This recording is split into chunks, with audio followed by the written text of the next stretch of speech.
Mesdames et messieurs, amis des Rendez-vous de l'Histoire de Bologne, nous sommes extrêmement honorés aujourd'hui, au nom des Rendez-vous de l'Histoire, d'accueillir le président du Sénat, Gérard Larcher, qui nous fait l'honneur de venir également dans des conditions où il a beaucoup de choses à faire. Et nous allons avoir énormément de plaisir à l'entendre et à l'entendre discuter avec Adrien Brachet, ici présent, donc journaliste au service politique du Point. Mais nous avons, en accord avec Monsieur le Président, décidé de lui laisser présenter le Sénat, puisque ce sont les 150 ans du Sénat, donc l'actualité rencontre l'histoire, et cette vénérable institution donc fête un anniversaire en ce moment même, et donc je pense que nous allons l'écouter avec grand plaisir, nous parler de cette histoire et aussi de ce présent actuel dans la discussion. Donc je vous laisse la parole. Faites juste pour le micro qui est un peu pénible, le son n'est pas excellent.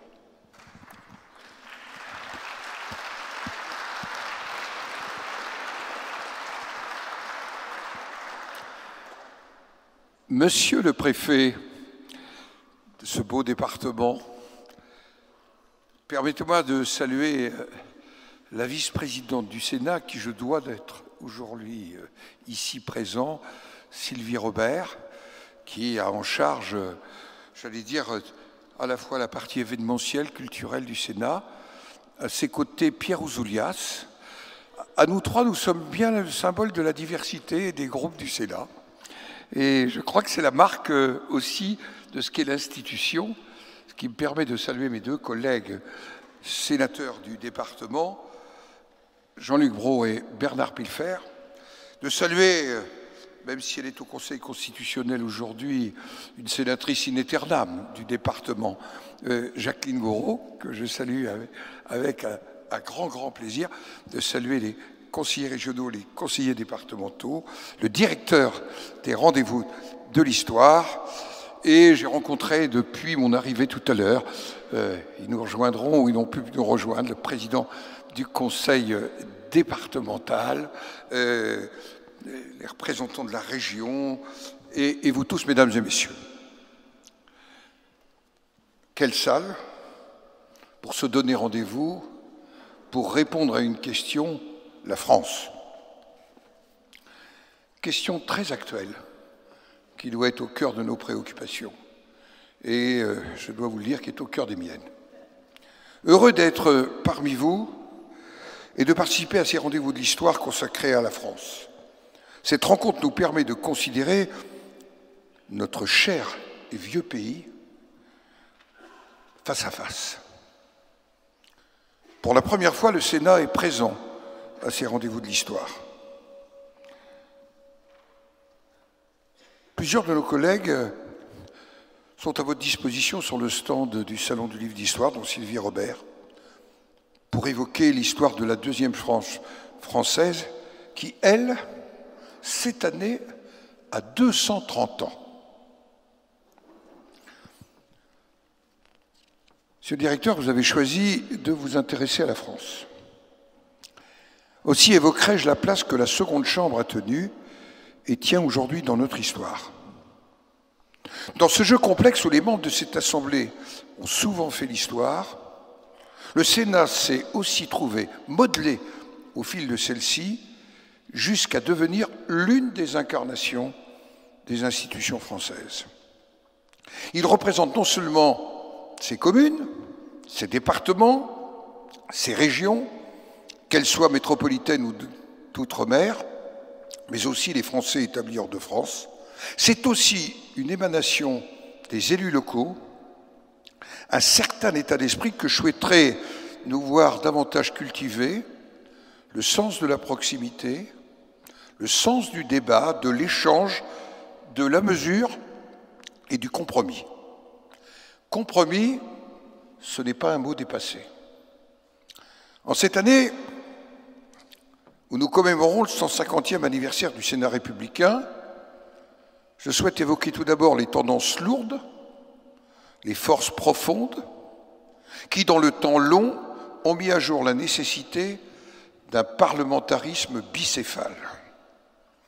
Commençons par une anecdote qui concerne la naissance de la démocratie américaine à méditer par ces temps aussi est l'utilité d'une seconde chambre. Jefferson demande à Washington pourquoi il a accepté l'idée d'une seconde chambre. À quoi bien peut servir le Sénat, s'interroge-t-il, une tasse de thé très chaude à la main, pendant qu'il en verse le contenu dans une autre tasse pour le refroidir. Washington lui répond « Vous venez de répondre à votre propre question. Le Sénat est la tasse dans laquelle nous versons les textes législatifs pour les laisser refroidir. » Cet exemple un peu imagé, quasi parabolique, qu'on supposera conforme à la réalité, répond par un raisonnement simple à une question complexe. Face au bouillonnement et à la montée en température politique, le Sénat est un exutoire, la chambre d'expansion et d'atténuation des passions.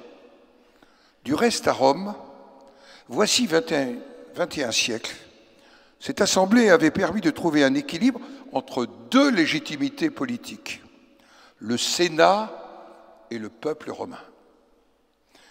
SPQR, Senatus Populusque Romanus, dit l'inscription qui parsème encore aujourd'hui un certain nombre de monuments de la ville éternelle. Il permet toujours l'alliance d'une sagesse éclairée et du nombre. La délibération et non l'affrontement dans la précipitation, c'est le lièvre et la tortue de Jean de La Fontaine. Le bicamérisme et la tradition républicaine. Dans votre réflexion collective sur la France, je m'adresse, président, au directeur, je vous propose de nous arrêter un instant sur une première idée force.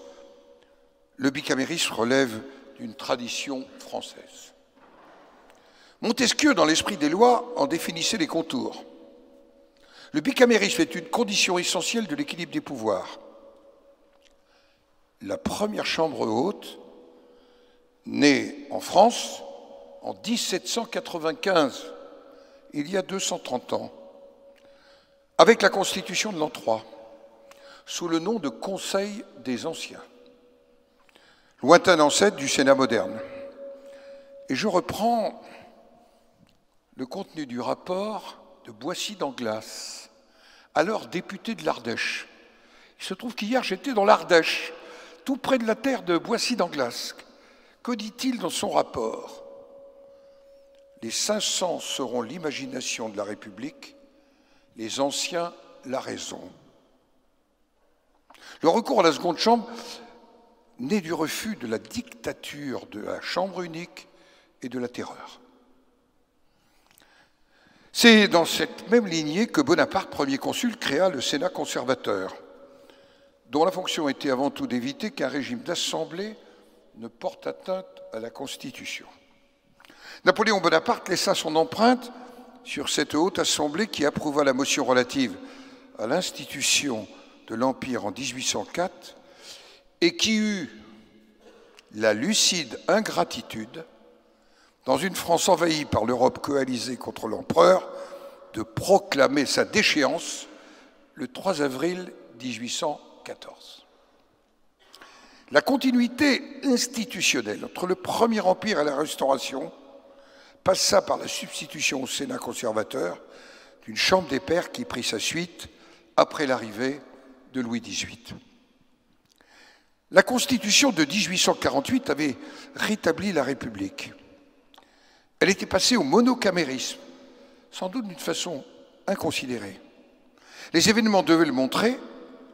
À la suite du coup d'État de 2 décembre 1851, la Constitution de février 1852 rétablit une deuxième chambre, revenant à la tradition bicamérale.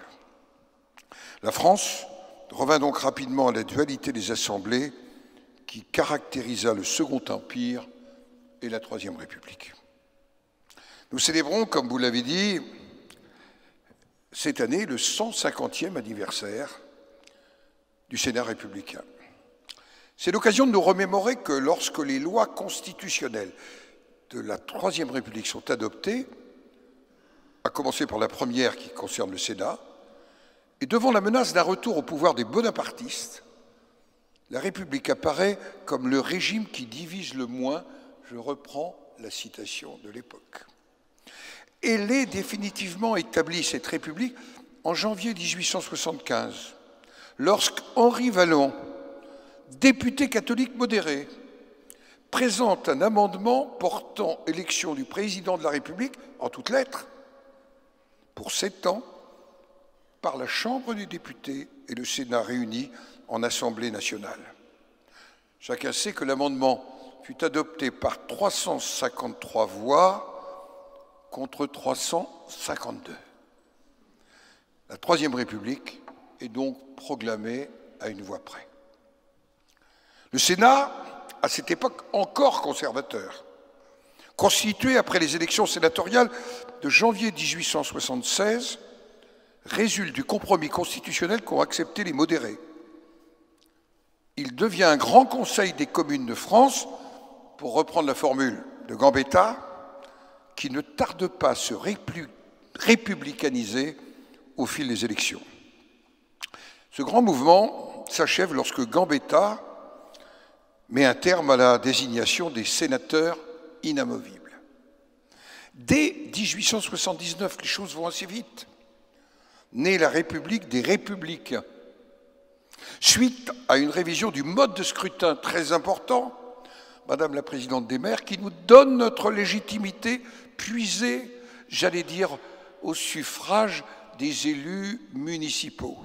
Oui, cette mode de scrutin, la majorité du Sénat choisit la République, et le groupe de la gauche républicaine, celui de Jules Ferry, devient le pilier de cette deuxième chambre. À cette époque, pourquoi une haute chambre? Pour fonder la République. Dès le début du XXe siècle, le groupe de la gauche démocratique, autrement dit les radicaux, le groupe de Georges Clemenceau, constitue l'ossature de l'Assemblée républicaine qui est le Sénat, avec plus de la moitié des sièges en 1914, 167, et en début 40, encore 147. Mes prédécesseurs, les présidents du Sénat, incarnent tout au long de cette période cette légitimité républicaine. Ce qui leur vaut, et ne prêtez pas l'intention de marcher dans leur brisée, souvent d'accéder à la magistrature suprême. Tels Émile Loubet, Paul Doumer ou Albert Lebrun. Oui, le Sénat symbolise alors la force d'une république libérale dans ses principes, modérée dans son action et parlementaire dans ses institutions. Lors de toutes les grandes crises qui menacent la République, de l'épisode boulangiste à l'affaire Dreyfus, et je veux évoquer tout simplement la mémoire du sénateur alsacien August Scheurer-Kessner, qui a combattu pour la réhabilitation du capitaine Dreyfus. Oui, le Sénat joue à plein son rôle de défense républicaine. Et de 1876, très important, à 1914, il est le vecteur de la républicanisation du monde rural.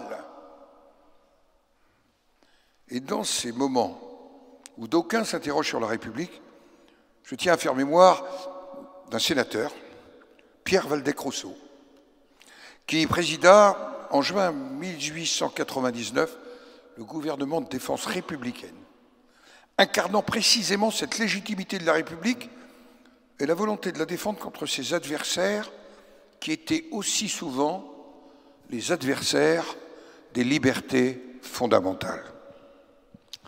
La défense des libertés publiques constitue un marqueur politique de notre institution, et ce, dès 1881. Je parle d'abord d'un premier texte portant abrogation de toutes les lois qui restreignaient la liberté de la presse, 1881. Symbole de cet attachement à la République et aux droits de l'homme, la discussion du texte a préfiguré la loi du 1er juillet 1901 sur la liberté d'association, qui fut déposée par le même Pierre Waldeck-Rousseau. En novembre 1899, il était alors président du Conseil, ministre de l'Intérieur et des Cultes. car c'est bien le cœur du régime républicain, la préservation des libertés essentielles qu'il faut retenir de cette période. La liberté de conscience et le respect du droit de croire ou de ne pas croire, avec la laïcité, au titre de laquelle s'illustrent Émile Combes et Georges Clemenceau, avant le vote, le 9 décembre 1905, de la loi sur la séparation des églises et de l'État, pour 181, contre 102. Nous célébrons cette année son 20e anniversaire et nous en ferons mémoire au mois de décembre prochain. Le Sénat est resté depuis lors attentif à la défense des libertés publiques, des droits fondamentaux et des libertés individuelles. Je passe à la Ve République, mais je reviendrai en arrière après. Depuis le début des années 1970, par le biais de propositions de loi, d'amendements, de commissions d'enquête, de missions d'information, notre Assemblée a instillé cet esprit dans notre législation. Et c'est notamment illustré en défendant les libertés publiques, en préservant la liberté d'association. Et c'est le travail du président Poher qui fait recours devant le Conseil constitutionnel contre une majorité qu'il soutenait, mais qui pense que c'est l'essentiel qui est atteint, et aussi en préservant la liberté de la presse, en limitant l'encadrement des écoutes, en favorisant la création de la CNIL, en luttant contre l'emprise des sectes. Voilà quelques exemples. Et d'autre part, en améliorant le fonctionnement de la justice avec l'utilisation du bracelet électronique, la création de la fonction de contrôleur général des prisons, en permettant aux juges d'apprécier les infractions non intentionnelles, en introduisant le double degré de juridiction en matière criminelle et en aménageant, c'est récent, c'était en 2009, l'individualisation des peines dans le cadre du droit, on en est encore loin, du droit à l'encellulement individuel. Et il y a eu un sénateur du Nord, Jean-René Le Cerf, qui s'est beaucoup battu là-dessus, et c'était un sénateur gaulliste. Cette liste, loin d'être exhaustive, démontre que le Sénat marque la loi de son empreinte lorsqu'elle s'évertue à proposer, à innover, à anticiper, et parfois même, il faut le dire, à provoquer. Dans le cadre du strict bicamérisme, je reviens à la Troisième République, où les deux chambres disposaient des mêmes pouvoirs législatifs, il devint un stabilisateur institutionnel, plus modéré que la Chambre des députés lorsque celle-ci penchait vers la gauche, et plus progressiste lorsque celle-ci penchait vers la droite. Dès cette époque, cependant, le débat et la contradiction caractérisent les séances du Palais du Luxembourg. Et je reviens à 1881. Le projet d'école laïque obligatoire, présenté par Jules Ferry, se heurte aux amendements d'un sénateur, Jules Simon, et je reprends ces amendements, qui souhaitent remplacer l'instruction morale et civique par l'enseignement des devoirs envers Dieu et envers la patrie. De la même façon, au fil des années 80, les sénateurs s'opposent à la notion de fédération syndicale et diffèrent de 2 ans le vote de la loi sur la création des syndicats professionnels que le Sénat finira d'adopter qu'à une très courte majorité. Mais je ne peux passer sous silence, car il faut connaître toute l'histoire du Sénat et pas seulement celle qui nous conviendrait, la longue opposition du Sénat de la Troisième République, dont l'action législative fut pourtant audacieuse et innovante, oui, la longue opposition du Sénat à l'accession des femmes aux droits politiques. Même si les amendements des députés en faveur du vote des femmes, adoptés dès 1919, relevaient d'un fin jeu politique, il suffit de lire, et à l'occasion de la préparation de ce moment, j'ai relu ces échanges-là, leurs promoteurs, parmi lesquels figuraient des opposants et des faux alliés, se ralliaient d'autant plus au suffrage intégral qu'ils étaient certains que le Sénat y mettrait un obstacle. Le Sénat a en revanche apporté une contribution déterminante à la discussion des textes qui permettaient l'enracinement de la République, notamment, bien sûr, la loi d'avril 1884 sur l'organisation communale. Cet intérêt ne s'est pas démenti. Nous conservons un attachement indéfectible à la commune et au territoire. Deuxième point, le Sénat, stabilisateur constitutionnel, au-delà du bicamérisme et de la tradition républicaine. La force du Sénat, stabilisateur constitutionnel, dans les eaux calmes comme dans les temps agités. Après le premier projet de constitution monocamérale proposé aux Français au lendemain de la Libération, l'Assemblée constituante, élue le 2 juin 1946, rédigea un second texte instituant un régime bicaméral qui, adopté par référendum, les Français avaient rejeté la première proposition, devint la Constitution d'octobre 1946. Le Conseil de la République, né de cette Constitution, vit ses pouvoirs d'abord réduits par rapport au Sénat de la Troisième République, mais retrouvera progressivement nombre d'entre eux, à l'exception de la parité avec l'Assemblée nationale, dans l'adoption de la loi ordinaire. L'activité législative du Conseil de la République s'en trouva modifiée, réorientée, mais nullement anéantie.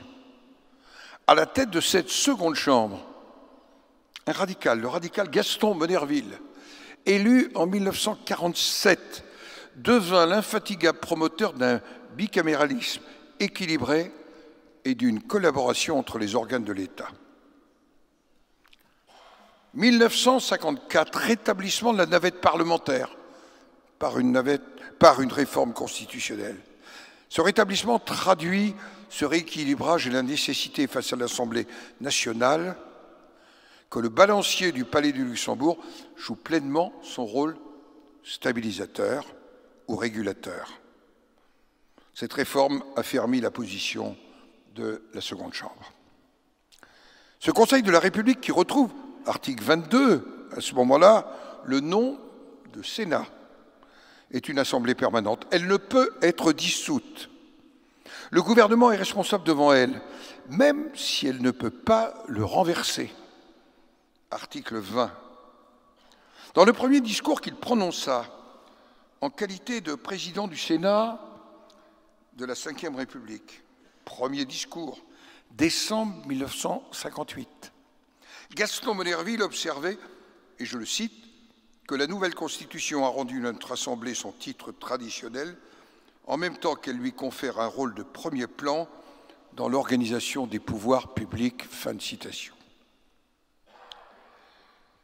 Michel Debré anticipait ce rôle spécifique du Sénat dès 1958 en présentant devant le Conseil d'État le projet de constitution de la Ve République. Je le cite, il est devant le Conseil d'État. Il est facile de comprendre pourquoi il faut à la France une puissante deuxième chambre. Notre régime électoral peut nous empêcher de connaître les majorités cohérentes qui assurent sans règles détaillées la bonne marche du régime parlementaire. Tiens, tiens, on y est. On est en 1958, on est devant le Conseil d'État. Et voilà l'observation que fait Michel Debré, qui a la charge de préparer la Constitution. Est-ce que ce balancier a été trop loin? D'aucuns l'ont jugé lors de la querelle relative au référendum de 1962, à commencer par le général de Gaulle, qui plaça la Chambre régulatrice en quarantaine, organisant sinon un boycott institutionnel, au moins, et l'expression est de moi, une bouderie qui ne s'acheva qu'après le départ de Gaston Monnerville. Pendant cette période de bouderie, la représentation gouvernementale auprès du Sénat était exercée par des secrétaires d'État affectés au banc, dont parmi les derniers était un jeune secrétaire d'État qui s'appelait Jacques Chirac, et non des ministres, tandis que la représentation du Sénat lors de manifestations officielles c'était Marie-Hélène Cardot, sénatrice des Ardennes, vice-présidente du Sénat et ancienne résistante. Dans le système institutionnel de la Ve République naissante, il faut le dire, il n'y eut guère qu'un seul élément de résistance à l'exécutif, renforcé par le fait majoritaire. Alors, pardonnez-moi, chère Jacqueline Gouraud, que le Conseil constitutionnel n'avait pas encore pris totalement son envol. Le Sénat, qui devint un bastion de la critique de la politique gaullienne, son président s'érigea avec les années, par sa ténacité et la force de ses convictions, en principal opposant au chef de l'État, le général de Gaulle. On comprend mieux que le 9 septembre 1968, le général de Gaulle ait annoncé un projet de fusion du Sénat et du Conseil économique et social. On connaît la suite et le choix des Français. Depuis lors, le Sénat est bel et bien un stabilisateur constitutionnel. Son accord est requis hors voie référendaire pour qu'une révision de notre Constitution aille à son terme en vertu de l'article 89. Le vote conforme des deux assemblées doit précéder le concret ou l'éventuel appel au référendum. Le Sénat joue donc un rôle clé en matière de révision constitutionnelle. Mais cette clé n'est pourtant pas un verrou. L'expression de la volonté du Sénat, en fait, stimule la recherche d'un consensus politique sur des questions qui relèvent du texte suprême. Enfin, le président du Sénat est l'un des garants de la stabilité et de la continuité des institutions. Un des rédacteurs de la Constitution de 1958, qui fut mon maître, M. Marc Loriol, qui fut sénateur de mon département, me racontait que parmi les préoccupations des initiateurs et des rédacteurs de ce texte figurait la volonté d'éviter la domination de la vie politique par les seuls partis. Ces concepteurs de la loi fondamentale étaient aussi attachés au principe de continuité institutionnelle qui remonte à l'ancien droit. Le roi est mort, vive le roi. Général de Gaulle avait été marqué par les délibérations de l'Assemblée de Bordeaux et par les tristes retrouvailles dans un casino à Vichy. Pour lui, l'intérim devait être assuré par le président d'une assemblée insusceptible de dissolution et donc moins directement impliqué dans la marche ordinaire de l'exécutif. Notre système institutionnel a parfaitement fonctionné, 1969, 1974, souvenez-vous, le président Poher. Il a montré la maturité de notre État de droit et de la Constitution, en fait, 11 ans seulement après son adoption. De retour dans l'hémicycle du Sénat, après avoir exercé l'intérim de la présidence de la République, Alain Poher déclarait le 30 mai 1974 « Pendant cette période délicate, j'ai eu pour souci majeur, en assurant la continuité de la République et l'impartialité de l'État, de donner au pays une image fidèle de notre Assemblée et de tous ses membres. » Fin de citation. Parlons maintenant du Sénat et de l'équilibre institutionnel. Après le départ du général de Gaulle, la Chambre haute a retrouvé une influence incontestée, ce qui me donne l'occasion de répondre, avant de conclure, à la question « Oui, non, pourquoi une Chambre haute sous la Ve République ?» Pour voter la loi, pour contrôler l'exécutif, pour représenter les territoires. L'élaboration de la loi. Le Sénat contribue efficacement au travail législatif puisque l'élaboration de la loi fait partie de notre cœur de métier. Quelques chiffres. Depuis 1959, seulement 12,5% des textes ont été adoptés en dernier mot par l'Assemblée nationale. Dans 87,5% des cas, les deux chambres sont donc parvenues à un accord. Je parle depuis 1959. Pour la session 2024-2025, je sais bien que nous vivons une situation particulière. 98,2% des textes, c'est-à-dire 55 sur 56, ont été adoptés après un accord entre les deux assemblées, tandis que 70% des amendements du Sénat étaient repris, et vous voyez dans les conditions politiques actuelles, par l'Assemblée nationale. Et ces chiffres incluent l'ensemble des textes financiers. Élaboration de la loi. Contrôle de l'action du gouvernement. Le Sénat contrôle l'action du gouvernement. Dès 1971, sur proposition du président Poher, le bureau du Sénat décidait d'organiser un suivi systématique de l'application des lois. Ce travail s'est amplifié depuis. Conformément à leur mission constitutionnelle, les sénateurs contrôlent l'action du gouvernement, chacun en tête la commission d'enquête Pénala, présidée par le sénateur Philippe Bas, celle de l'influence croissante des cabinets de conseil privés sur les politiques publiques, dite en raccourci commission McKinsey, dont le président était républicain, Arnaud Bazin, et la rapporteure présidente du groupe communiste républicain, citoyen, écologiste, Éliane Assassi. Un type d'assemblage que le Sénat aime assez bien. Ou encore, tout récemment, la commission d'enquête sur les pratiques des industriels de l'eau en bouteille, présidée par un républicain, Laurent Burgat, et dont le rapporteur était Alexandre Louisy, du groupe socialiste, écologiste et républicain. Ces commissions d'enquête qui réunissent des parlementaires, donc de groupes divers, au service de la recherche de la vérité, permettent aux sénateurs de recueillir des informations pour contrôler l'action du gouvernement sur des faits déterminés ou par exemple sur la gestion des services publics. Elles disposent de réels pouvoirs d'investigation, les auditions, les droits de citation, la communication de documents, et elles ont acquis, il faut le reconnaître, une surface médiatique qui renforce l'effectivité de leur contrôle. Dans un contexte, je ne l'ignore pas, marqué par une certaine et réelle défiance vis-à-vis des politiques et du bon usage des deniers publics, le Sénat exerce sa mission de contrôle. Sur les réseaux sociaux, sur notre site internet, les auditions des commissions font d'ailleurs grimper les audiences numériques en permettant d'atteindre, par exemple, chaque mois, près de 4,5 millions de vues sur les vidéos et de cumuler 1 million d'abonnés permanents. Stabilisateur institutionnel.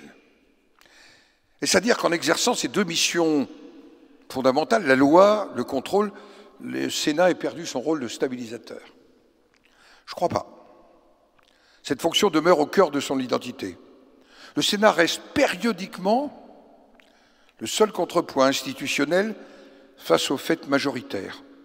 Il est un stabilisateur institutionnel au gré des fluctuations de l'Assemblée nationale. L'introduction du quinquennat, sujet important. Pour l'élection du président de la République, c'est en 2002, et l'inversion du calendrier électoral ont durablement modifié le tempo de notre démocratie. Jusqu'en 2022, le chef de l'État, le gouvernement, l'Assemblée nationale suivaient une même ligne politique propre au pouvoir exécutif.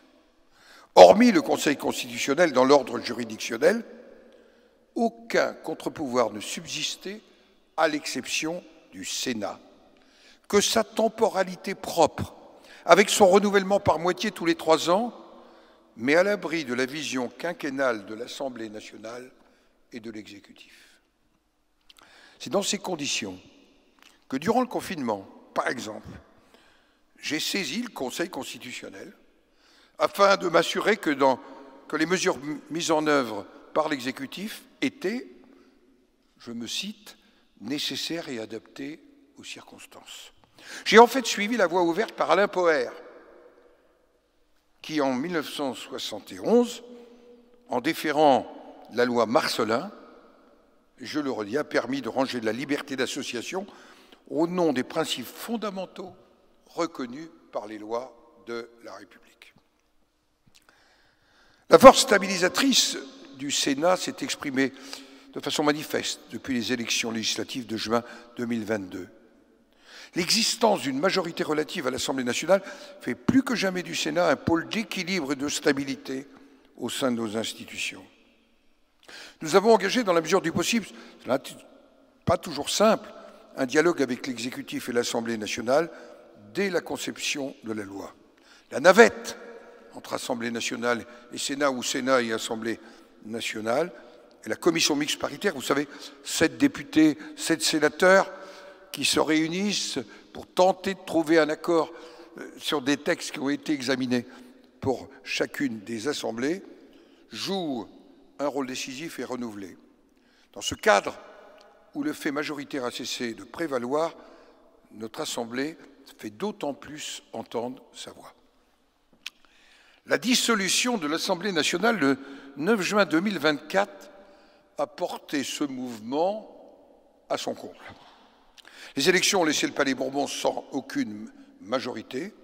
Il ne subsiste désormais, peut-on dire, que des minorités et par-dessus le marché, ce que d'aucuns peuvent légitimement considérer comme des excès, parfois dans le registre des provocations. Cette crise majeure, je pèse mes mots, je le dis un peu gravement, de la représentation politique a renforcé l'importance du Sénat, aujourd'hui la seule institution stable de la Ve République, dans sa mission de contrôle et de protection des droits et des libertés. Cette position est d'autant plus d'actualité après le vote de défiance du 8 septembre dernier.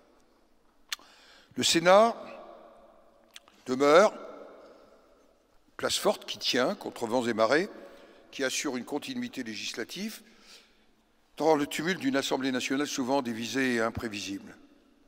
Une grande majorité des textes importants qui ont été votés récemment sont d'origine sénatoriale.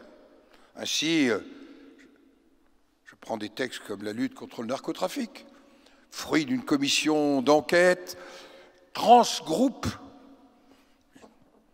Étienne Blanc, Jérôme Durain, un socialiste, un républicain. La levée des entraves à l'agriculture, le débat en cours sur l'énergie. Autant de domaines où le Sénat joue un rôle essentiel. Le vote du budget pour l'année en cours en a offert une autre illustration. Il n'est pas impossible qu'il puisse en être de même lors de la discussion du budget pour 2026. L'apport spécifique du Sénat à l'élaboration des lois découle de la sociologie de ses membres et à un mode d'élection qui valorise l'expérience de terrain. Et puis il y a aussi le rôle essentiel des femmes qui représentent aujourd'hui 38% de notre Assemblée. J'en veux pour preuve l'intérêt des travaux de la délégation aux droits des femmes qui ont porté, par exemple, sur la santé des femmes au travail, les femmes et la ruralité ou l'engagement des femmes en Outre-mer. Il y a aussi, même si le mot sénesse signifierait âge, il signifie plutôt sagesse, le rajeunissement du Sénat avec une moyenne d'âge de 60 ans et la présence aujourd'hui de sénateurs trentenaires. Cela nous conduit à s'intéresser aussi à des sujets ultra contemporains, et je pense à l'intelligence artificielle sur lequel plusieurs rapports ont été rendus ou sont en cours. Dans l'exercice de la fonction de représentation du peuple, le bicamérisme doit se garder de suivre toutes les émotions de l'opinion publique et cultiver sa spécificité. Dans son discours préliminaire sur le projet de Code civil, Portalis, qui veille sur nous dans notre salle des séances, notait que les lois ne sont pas de purs actes de puissance. Ce sont des actes de sagesse, de justice et de raison. Je crois qu'il est temps, de garder en permanence l'analyse et la réflexion. Le Sénat est une chambre où le dialogue et le compromis sont possibles dans l'intérêt de notre pays. L'article 3 de la Constitution dispose en effet que les sénateurs et les députés représentent la nation tout entière et expriment sa volonté indivisible. L'affirmation clairement unitaire de la nature de l'État explique que les sénateurs disposent d'une compétence législative générale comparable à celle des députés. Mais cette compétence s'exerce selon des modalités avec une tonalité différente de celle du Palais Bourbon. Tout en état net, ils existent, les clivages y sont moins aigus qu'à l'Assemblée nationale, ce qui permet une discussion moins passionnée. Ça ne veut pas dire qu'il n'y a pas des moments de passion de la loi, qui est abordée de façon aussi parfois plus technique, sans doute moins théâtrale, sans doute plus approfondie, je dois le dire, des débats intéressants et utiles. J'ai une formule: au Sénat, quel que soit le groupe politique auquel on appartient, on ne dit jamais oui par disciplinisme et jamais non par dogmatisme. Enfin, c'est un constat, la tenue des débats au Palais du Luxembourg se distingue, pour ne pas dire plus, de celle de l'Assemblée nationale, notamment depuis quelques années. Cela n'est pas sans écho dans le pays. La représentation sénatoriale revêt enfin un caractère territorial, puisque l'article 24 de la Constitution confie au Sénat la fonction d'assurer, je cite, « la représentation des collectivités territoriales ». Alors, pourquoi donc une seconde chambre? Pour donner un visage aux collectivités locales dans un pays dont le territoire, qui comporte aussi une partie importante ultramarine, est l'un des plus vastes parmi les États membres de l'Union européenne. Le corps électoral du Sénat, ce sont plus de 550 000 élus territoriaux, dont l'action quotidienne irrigue la vie locale, sans oublier les représentants des Français établis hors de France. Les sénateurs représentant les Français établis aux quatre coins du monde sont leurs porte-voix. Ils sont attentifs à leur vie, à leurs conditions et à leurs droits.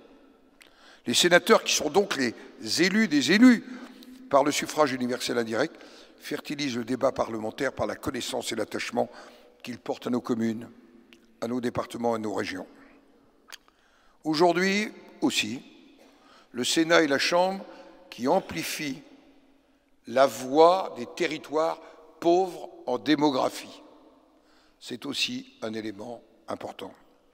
Sans le corps électoral actuel du Sénat, la représentation de ses citoyens serait écrasée sous la loi du nombre, parfois sous le poids numérique des métropoles et des territoires très densément peuplés. Ils deviendraient des citoyens de seconde zone. Ce mode d'élection confère un autre atout, la proximité avec les élus locaux. Tous les élus locaux, même les plus modestes qui, à l'heure de la mondialisation et des délocalisations, encore plus qu'avant, tendent à constituer un des socles fondamentaux de la cohésion nationale. Vous savez, les 35 000 communes, aujourd'hui, dans un pays fracturé, divisé, qui ne va pas bien, c'est 35 000 pièces de puzzle cimentées ensemble par cette trame d'élus locaux. Cette symbiose avec le territoire permet à l'Assemblée d'apporter une contribution spécifique en matière de décentralisation, 1982, 1999, 2002, et puis réforme territoriale en 2014 et 2015.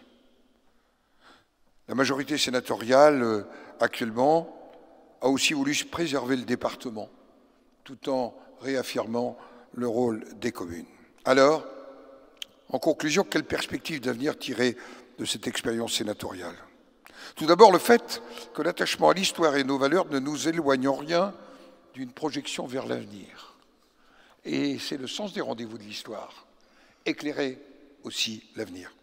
Nous savons d'où nous venons, et c'est pourquoi j'ai souhaité que l'un des tout premiers dans le monde, le Sénat français, se dote d'un site internet consacré à ses archives. Et d'ailleurs, il y a un stand ici au rendez-vous de l'histoire. Vous trouverez sur notre site Mémoire du Sénat plus de 500 000 pages déjà numérisées et consultables en ligne. Notre intérêt pour l'histoire s'est traduit par la refonte de notre dispositif d'aide à l'histoire. Et je salue l'action de notre collègue, premier rang, Sylvie Robert, qui préside le jury du prix du Sénat du livre d'histoire, à la suite de deux prédécesseurs, Jean-Noël Jeannet et René Raymond. Vous pourrez rencontrer sur le stand du Sénat les lauréats des deux prix qui ont été attribués en 2025. Mais ne regardons pas qu'en arrière. Le Sénat reste encore plus qu'hier un précurseur. Souvenons-nous que notre Assemblée adopta un projet de loi relatif à l'interruption volontaire de grossesse le 14 décembre 1974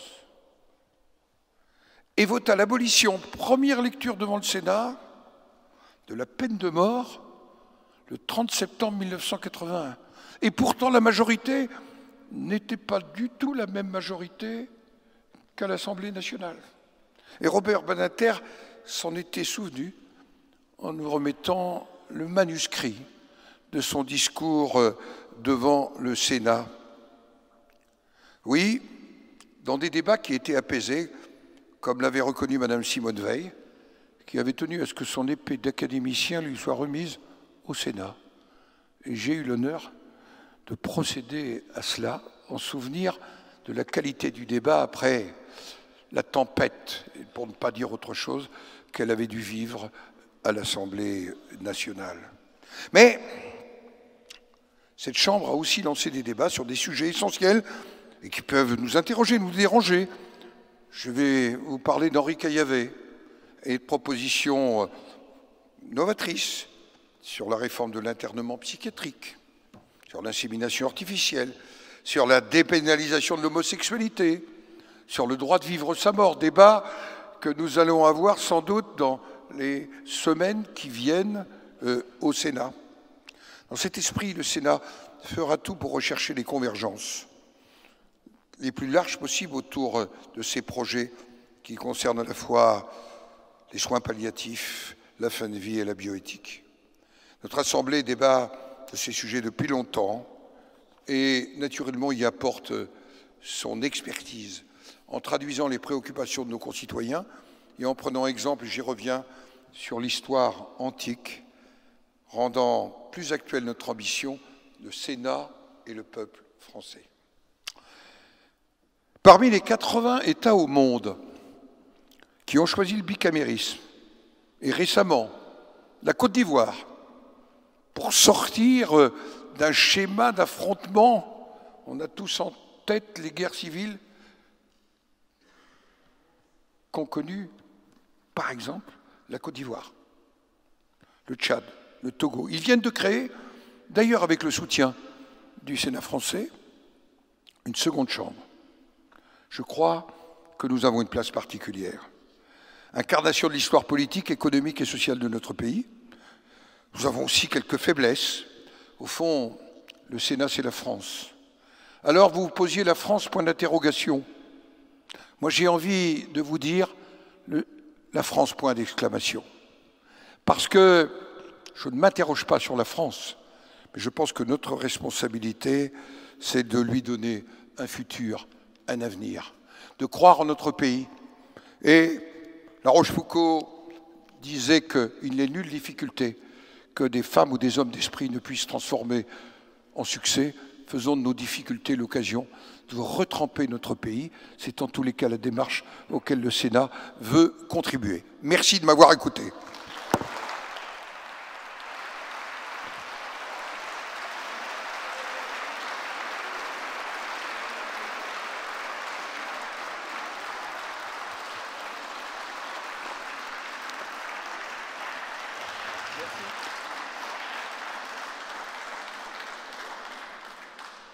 Merci, Monsieur le Président Larcher.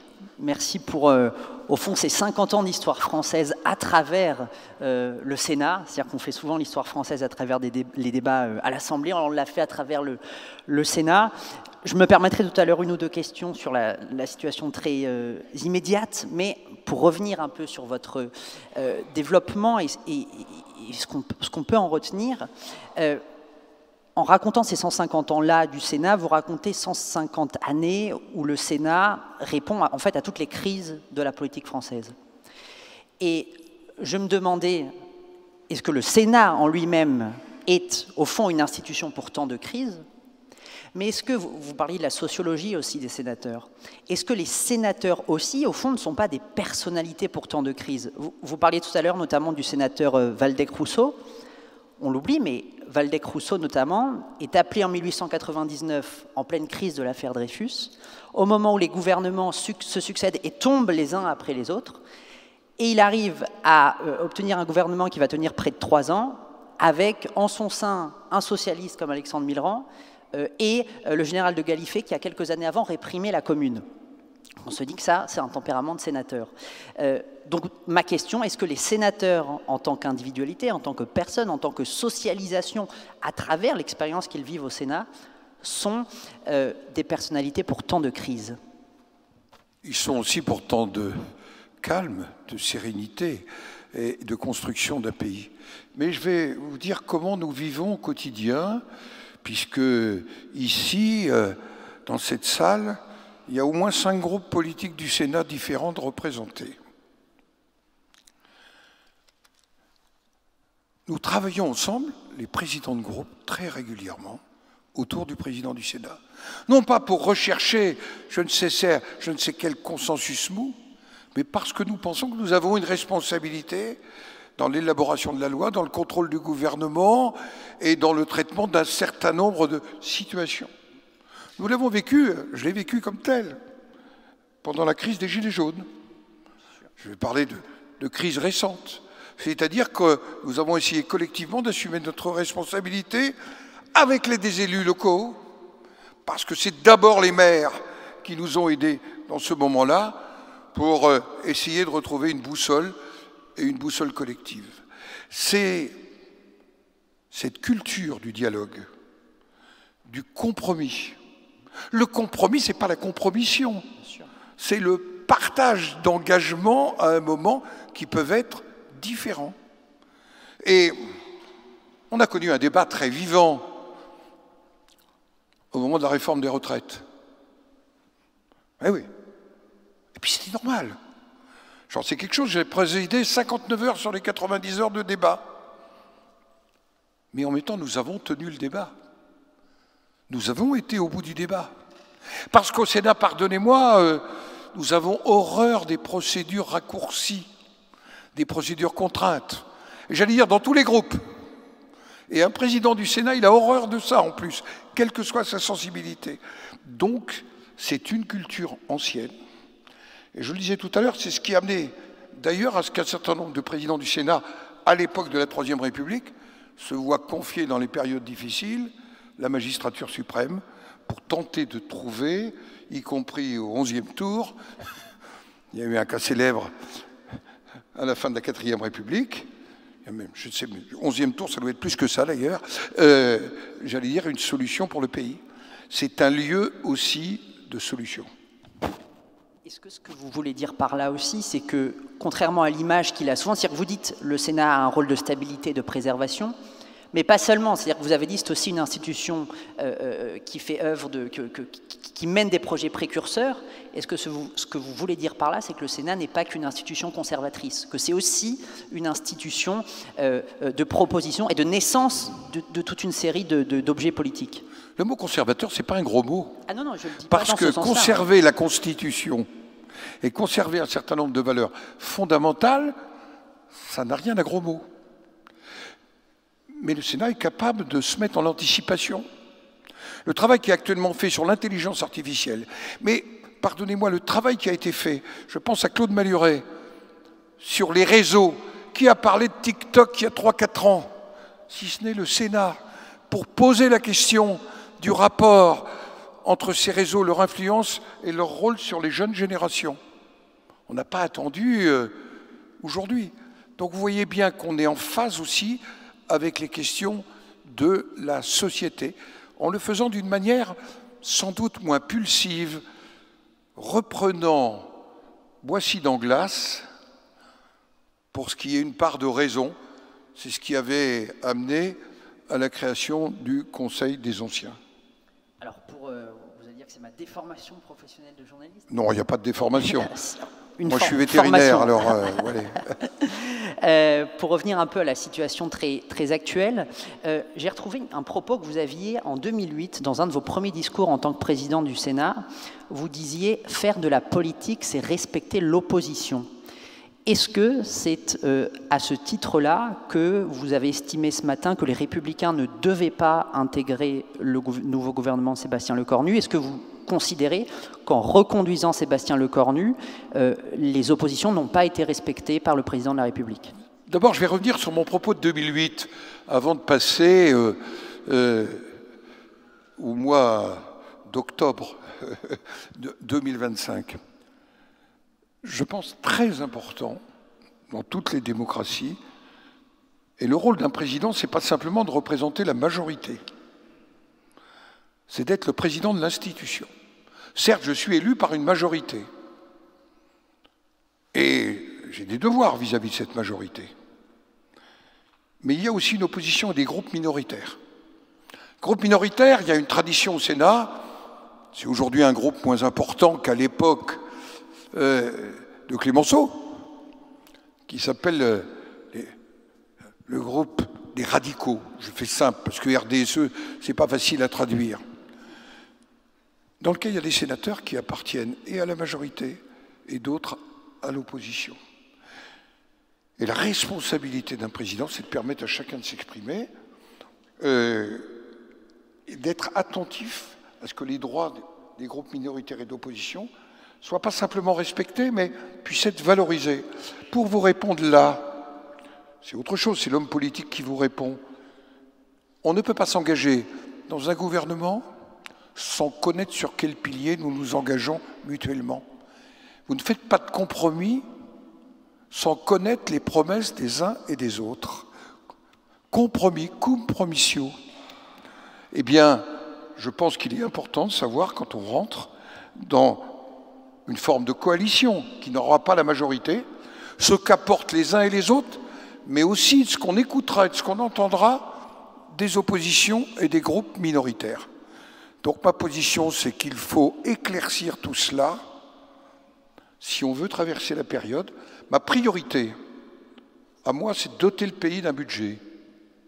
Mais on peut le faire sans être dans l'exécutif. Jacqueline Gouraud, je ne veux pas la mouiller là, mais qui a été ma vice-présidente du Sénat. Nous avons vécu des périodes où nous étions dans l'opposition. Et en même temps, nous dotions le pays d'un budget. Nous discutions de ce pays, Madame la vice-présidente de l'époque. Et donc, je pense qu'on peut doter le pays d'un budget. Le président de la République a pris une décision qui lui appartient, c'est le rôle de la Constitution. Il se trouve qu'il m'a consulté et qu'il a consulté le président de l'Assemblée nationale. Nous n'avions pas le même avis, ni elle ni moi. Mais vous lui poserez la question. Mais je garde mes avis pour moi, en l'état. Simplement, vous savez que ce n'était pas le même avis. Eh bien, je pense qu'aujourd'hui, si on veut faire autre chose qu'à 20 heures, il faut maintenant proposer au pays sur quel pilier on peut travailler ensemble et quelles relations nous avons avec les différents groupes d'opposition. Mais donc, s'il y avait une clarification de la feuille de route de la part de Sébastien Lecornu, votre famille politique aurait vocation à y entrer? Écoutez, il appartiendra aux instances des formations politiques. En tous les cas, ce que je peux vous dire au Sénat, dans ma responsabilité de président, c'est que je ferai tout pour que le pays ait un budget, parce que c'est l'intérêt. Ma préoccupation, c'est quand même la France et les Français. Vous savez, on appartient à des familles politiques différentes. Ne crachons pas sur les partis politiques qui sont indispensables à l'expression de la démocratie. Je n'ai jamais cru en même temps, et je crois aux formations politiques, même si c'est démonétisé aujourd'hui. Mais la responsabilité que nous avons, c'est de doter le pays d'un budget. Le faire avant le 31 décembre. Et puis ensuite, il y aura d'autres débats. J'ai deux urgences en ce moment, c'est moi qui l'ai ramené la deuxième, c'est qu'il faut doter aussi de la Nouvelle-Calédonie de perspectives, parce que c'est une affaire de paix civile. Ça peut vous sembler loin de Blois, la Nouvelle-Calédonie, mais nous avons des compatriotes de toutes origines, de toutes histoires, et on a besoin de la paix civile. C'est ça ma préoccupation. Et nous avons déposé au Sénat une proposition de loi organique signé par le président du groupe socialiste, le président du groupe LR, le président du groupe centriste, le président du groupe des indépendants, la présidente des radicaux et le président du groupe macroniste. Vous voyez bien qu'on a cette capacité, parce qu'il nous semble que la paix civile, ça mérite un vrai enjeu pour notre pays. Deux dernières questions peut-être pour poursuivre l'échange et en revenir aussi à l'histoire que vous avez, racontée, puisque c'est l'objet de ces discussions. Vous avez parlé du président Monnerville, qui fait partie de vos illustres prédécesseurs. Le président Monnerville, comme vous l'avez rappelé, s'était opposé en 1962 à l'élection au suffrage universel direct du président de la République. Dans le moment, dans les débats qu'il y a, certains estiment qu'aujourd'hui, cette fonction présidentielle a pris trop de place dans nos institutions et qu'il faut en revenir à un parlementarisme renforcé, plus fort. Est-ce que vous partagez cette idée que, en tout cas dans notre débat politique, l'élection présidentielle et la fonction présidentielle ont pris trop de place? Et est-ce que ça nécessite, selon vous, des changements institutionnels? Il faut que nous appliquions l'article 20 de la Constitution. Tout est dans la Constitution. Le gouvernement définit et conduit la politique de la nation. Je l'ai rappelé très officiellement au moment où Michel Barnier a été nommé Premier ministre, je l'ai rappelé quand François Bayrou a été nommé Premier ministre, je le rappelle. Nous sommes dans un système qui n'est ni présidentiel totalement, ni totalement parlementaire. C'est la spécificité de notre Constitution. Je crois que c'est ainsi qu'il faut voir les choses. Je ne suis pas de ceux qui demandent non plus à ce que tel ou tel mette fin à son mandat. Je crois que les institutions de la Ve République ont besoin de stabilité, qu'on ne doit pas leur porter atteinte et qu'il appartient à chacun de prendre ses responsabilités, du chef de l'État aux parlementaires. C'est en tous les cas ce que je propose aux sénateurs. Vous avez aussi parlé de votre prédécesseur Alain Poher, qui a assuré l'intérim dans un moment compliqué aussi de l'histoire française. Est-ce qu'il vous arrive, vous, d'y penser qu'un jour, s'il y avait une démission du président de la République ou un empêchement, ça pourrait vous arriver? C'est une lourde charge quand même. Est-ce que c'est quelque chose, quand le jour où on devient président du Sénat, où on monte à la tribune, est-ce que ça, vous y pensez? C'est pas ça qui nous étreint au premier moment, mais l'organisation de la continuité de l'État, je peux le dire aux citoyens qui sont là, est parfaitement organisée et qu'on n'est pas, j'allais dire, dans une forme, pour parler en vieux français, de happening. Donc, je souhaite le meilleur au président de la République successif. Vous savez, moi, j'ai été élu vice-benjamin du Sénat. Et le benjamin s'appelait Jean-Luc Mélenchon. Comme je lui ai dit un jour, tu vois que j'ai plutôt mieux tourné que toi. Mais ça, c'est autre chose. On a une photo d'ailleurs, on est très beau à la tribune Sénat, nous sommes au bureau d'âge tous les deux. Tout naturellement à la droite du président Poher, Gérard Larcher, et à la gauche, Jean-Luc Mélenchon. Et je dois vous dire que dans cette continuité-là, il m'apparaît extrêmement important que nous gardions l'essentiel. Et donc on s'inscrit dans cette continuité-là, et cette continuité-là, c'est comme ça que je vois la fonction du Sénat. Ce que je voudrais dire à ceux qui viennent de supporter ma trop longue conférence, mais j'avais envie de dire des choses. Et puis, je vais vous dire, préparer, merci à Sylvie Robert, ce moment, ça a été pour moi l'occasion de me retremper. Je vis cette fonction avec la même passion qu'au premier jour. Je vois bien que le moment peut être difficile et que le rôle de notre Assemblée peut être essentiel parce que nous ne sommes pas à l'abri des crises et que donc il est très important que les 348 sénateurs, j'insiste, les 347 autres, j'allais dire partagent cette approche que notre pays a aussi besoin d'une forme de stabilité, de croire qu'il a un avenir. Voilà pourquoi, répondant à votre question, point d'interrogation, j'ai voulu conclure par un point d'exclamation. Je crois profondément que notre pays, on n'a pas évoqué l'Europe, mais a un message à donner à l'intérieur de l'Europe. Il y a 3 jours, j'ai reçu le président du Conseil national slovaque. Vous voyez, aux portes de l'Ukraine, beaucoup d'interrogations sur les influences. Il est venu m'assurer, parce qu'il avait du mal à trouver des correspondants actuellement dans la crise que nous traversons, qu'il voulait absolument s'ancrer dans les valeurs européennes, dans les valeurs de démocratie. Et il est venu le dire au Sénat de la République française. C'est, je crois, aussi un signe, parce que naturellement, nous parlons de France, mais c'est aussi, point d'interrogation, l'Europe. Qu'est-ce que représente aujourd'hui l'Union européenne? À un moment où on a des doutes aussi, des interrogations, me semble-t-il un message qui est le message de Monnet, Schuman, de Gasperi, mais qui doit être adapté au monde d'aujourd'hui. Voilà ce que je voulais vous dire. Toute dernière question, justement, pour ouvrir un petit peu sur ce que vous venez de décrire du rôle du Sénat. Vous disiez tout à l'heure chambre d'atténuation des passions. Est-ce qu'il vous arrive de craindre qu'un jour le Sénat soit contaminé par ces passions-là? On sait qu'il va y avoir des élections municipales et derrière des sénatoriales, donc des sénatoriales qui pourraient subir les résultats des élections municipales, d'autres formations politiques qui n'ont pas de groupe aujourd'hui qui pourraient en avoir au Sénat. Est-ce que vous craignez que parfois cette soupape qu'est le Sénat ne le soit plus et qu'il soit à son tour atteint par les passions? Moi, j'ai d'abord vécu une alternance au Sénat. Moi, j'ai été battu au Sénat. J'ai été battu, je vous le rappelle, en 2011, car la majorité de notre pays avait des conseils municipaux qui se situaient à gauche, entre radicaux de gauche, socialistes, communistes. J'ai été battu.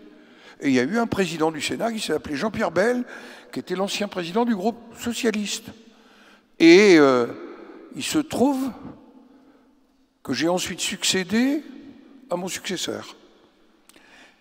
Donc, cette alternance, elle peut fonctionner au Sénat. Et je pense que... Est-ce qu'on doit devenir une chambre de passion? Je crois que notre mode électoral peut nous préserver de cela. Mais si elle devait le devenir, ça voudrait dire que le pays aurait des passions tristes. Sujet célèbre d'un poème, d'une chanson, et je ne souhaite pas que mon pays connaisse des passions tristes. Voilà ce que je voulais vous dire, en vous remerciant. Merci, Monsieur le Président Larcher.